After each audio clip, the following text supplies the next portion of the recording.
নববর্ষ পালনের বিধানটা কি ইসলামে?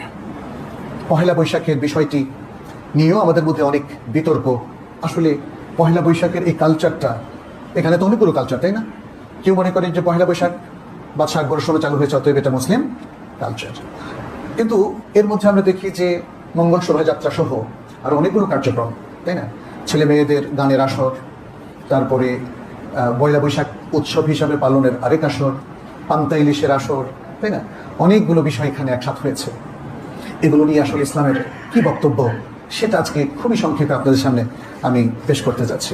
প্রথমত, নববর্ষ পালন, এই যে কথাটা, এটা শুধু বাংলা নববর্ষের সাথে সম্পর্কিত না, কারণ বর্ষ তো আরও আছে। আরবি চান্দ্রবর্ষ আছে, তারপরে আরবিতে সৌরবর্ষও আছে, তারপরে ইরানিদের নাইরোজ আছে। প্রাচীন ইরানিয়ানরা তারা যে নববর্ষ পালন করতো সেটা হলো নাইরোজ। তাদের আরেকটা উৎসব আছে, সেটা হলো মহারাজান।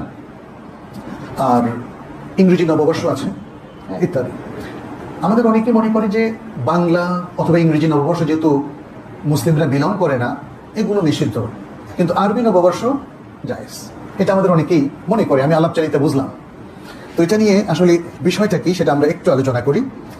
এখানে আমরা দেখি যে ইসলামের ইতিহাসে কারা প্রথম নববর্ষ পালন করেছিল? রাসূল সাল্লাল্লাহু আলাইহি ওয়াসাল্লাম কি করেছিলেন? তিনি তো হিজরি সাল চালুই করেছেন, তাই না?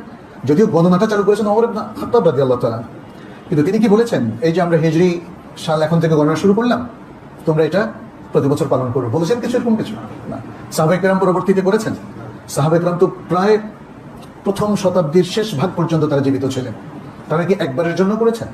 পরবর্তীতে তাবেঈন, আতবাউত তাবেঈন, অথবা আমাদের বড় বড় যে ইমাম, চারি ইমাম, আবু হানিফা রাহমাহুল্লাহ, ইমাম মালিক, ইমাম শাফি, ইমাম আহমদ, তাদের তো লাইফটা আমাদের কাছে, বায়োগ্রাফিটা আমাদের জানা আছে। কেউ কি করেছিলেন একবারও? অথবা বড় কোনো মুহাদ্দিস, ফাকিহ, অথবা আজকেও আমাদের দেশে এতগুলো মাদ্রাসা, সে মাদ্রাসার উস্তাদরা কি করেন?